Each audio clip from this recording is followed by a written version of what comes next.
Yesu ashimwe cyane, ndabaramukije mu izina rya Yesu Kristo kandi ndanabakiriye mu kiganiro muri Yesu biremera. Shimye Imana cyane ko yakurinze nanjye kandinda ndetse ikabiguhaye umuhate gukurikirane kino kiganiro. Ni ubuntu bw'Imana. Imana nishimwe cyane. Umunsi wa none turaganira ku magambo dusanga mu butumwa bw'isiko bwanditswe na Matayo, igice cyawo cya 9 umurongo wa 20 ndawuvugaho. Uyu murongo utugaragariza umugore wari umaze imyaka 12 mu mugongo. Yari amaze igihe, niko twabivuga, yari amaze igihe, wenda ushobora kuva mu mugongo kabarwa mu mugongo n'ibiki, yari amaze igihe ava byaranze gukama, imyaka 12 irashira. Uyu mugore, ijambo ry'Imana ritubwira ko ahuye na Yesu Kristo byararangiye.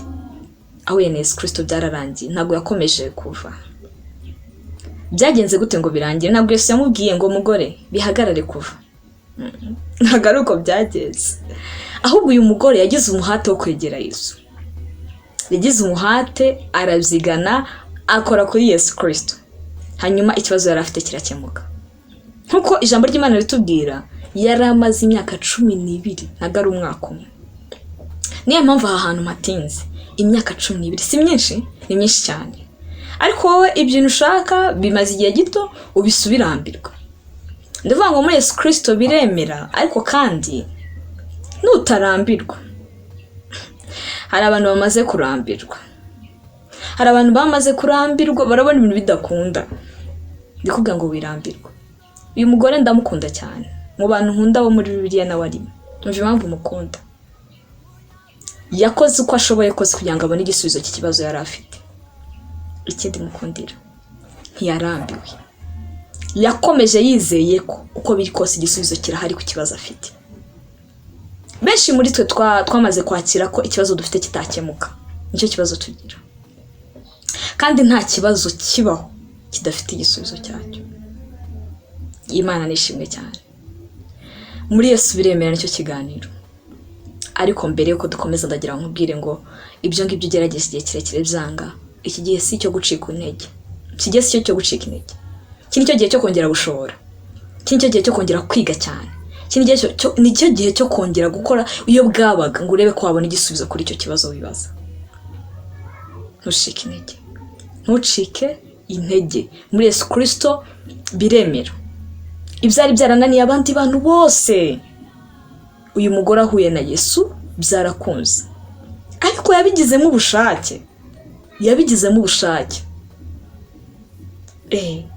ubushake. Ntago Yesu Kristo ashaka kugukiza, ashaka kugirira neza, ashaka guhindura amateka yawe, ariko ntago azaguforsa. Ntago azagufata ku gitugu. Ntago azagufata ku ngufu, reka bariko mbivuga. Ntago akoresha igitugu.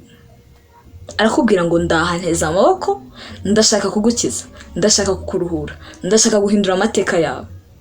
Nyemerera mbikore. Ese wamwemerera? Nicyo nje koko baza umusano. Wakemera Yesu akinjira mu buzima bwawe. Kuko ntago akoresha igitugu. Nubyemera arabikora. Ntago azaguforsa. Uyu mugore ni kimwe mu bintu nkunda yakoze. Yashakishirije ibisubizo ahandi biranga. Amenya ko Kristo hari icyo yabikoraho. Akimara kumenya ko hari icyo yabikoraho, yiyemeza kumwegera.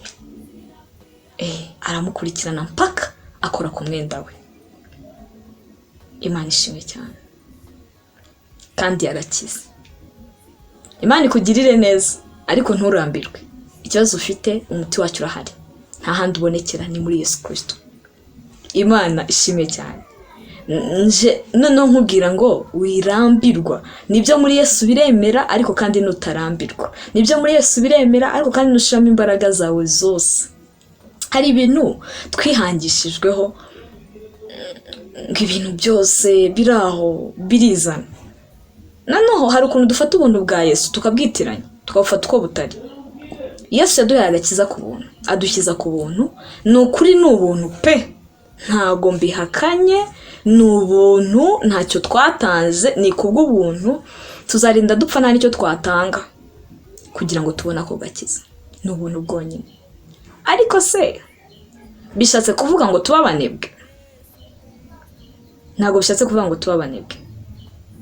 Hari abantu bafata ubuntu bw'Imana yatugiriye, ubuntu Yesu Kristo yagize, bakabwitwaza nk'ikintu gituma baba abanebwe. Ntibagire ibihe byo gusenga, ntibashakisha ibisubizo, ntibasome ijambo ry'Imana, ntibahunga icyaha. Ubuntu nyine bwabaye impamvu yo kwigira abanebwe. Imana iturengere. Ubuntu siyo mpamvu yo kuba abanebwe, ahubwo ubuntu buduhatira gukora ugushaka kw'Imana. Imana nishimwe cyane. Muri Yesu Kristo biremera nicyo ndikukubwira.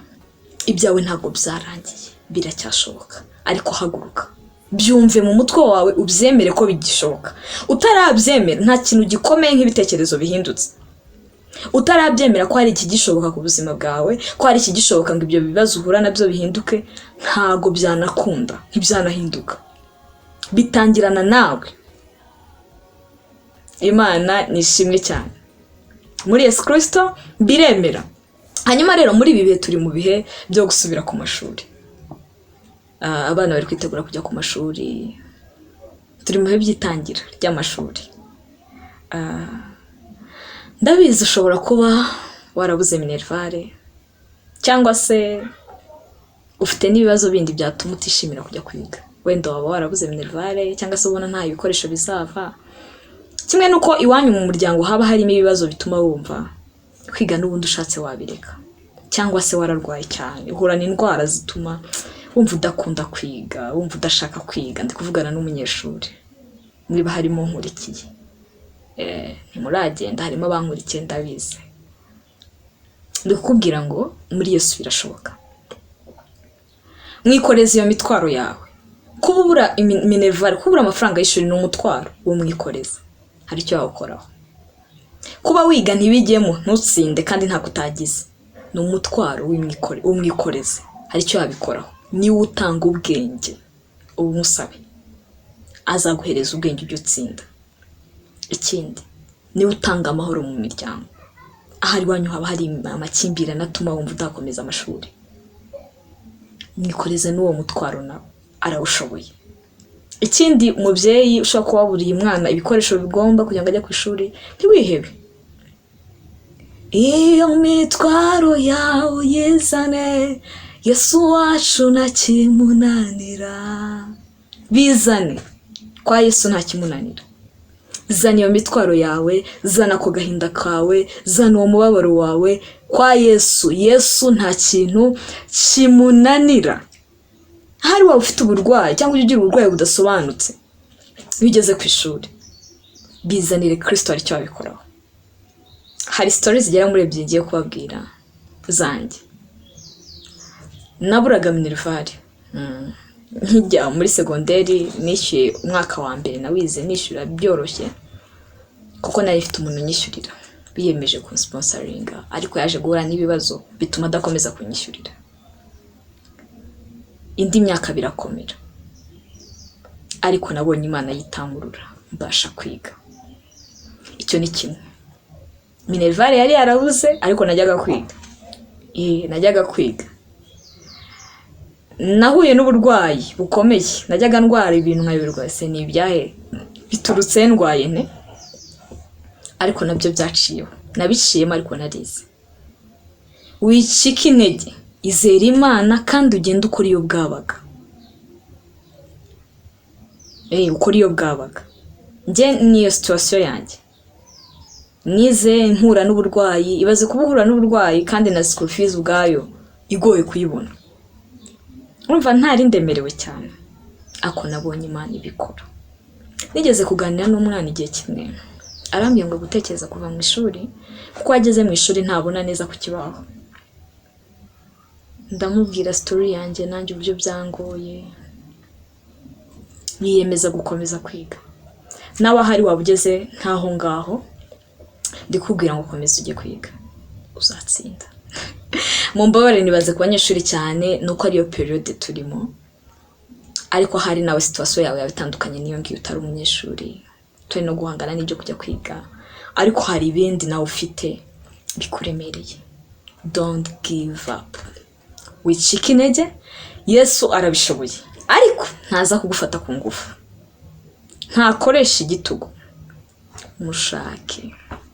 mushake agira icyo abikoraho, bimwereke agira icyo abikoraho.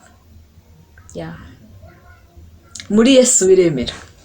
Nicyo kiganiro turimo. Nta kindi gituma kino kiganiro nkikomeza ndetse nkikunda ndetse nshakisha uko nshoboye mu mwanya wanjye kugira ngo nkikore, no kugira ngo nkubwire ngo ibyawe byanze hari aho byakundira, bigushuka ngo biveho.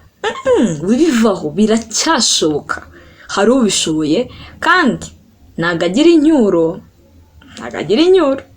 ngo nagufasha azagucyurira, azagufasha kuko arabizira umunyantege nke kandi ntagucyurire. Imana ibahereze umugisha. Nkuko uyu mugore atashise intege agakomeza gushaka igisubizo cy'ikibazo cye, nawe ntucike intege, ukomeze gushaka igisubizo cy'ikibazo cyawe. Kandi nkuko akimenya ko kwa Yesu byashoboka ko yahakirira, yateye intambwe akahagera. Nawe si ubwa mbere wumvishe ko Yesu yakiza iyo ndwara yawe, si ubwa mbere wumvishe ko yahindura amateka yawe, ariko nturatera intambwe n'imwe ngo umwegere. Umunsi wa none wiyemeze utera iyo ntambwe. Wabyumvishe kenshi, ariko nahaho gufata icyemezo. Ushaka ko kugirira neza, tera intambwe imwe yonyine umusanga. Imana ibahereze umugisha, mukomeze kugubwa neza. Umwami w'amahoro akomeze kubitaho. Shalom shalom.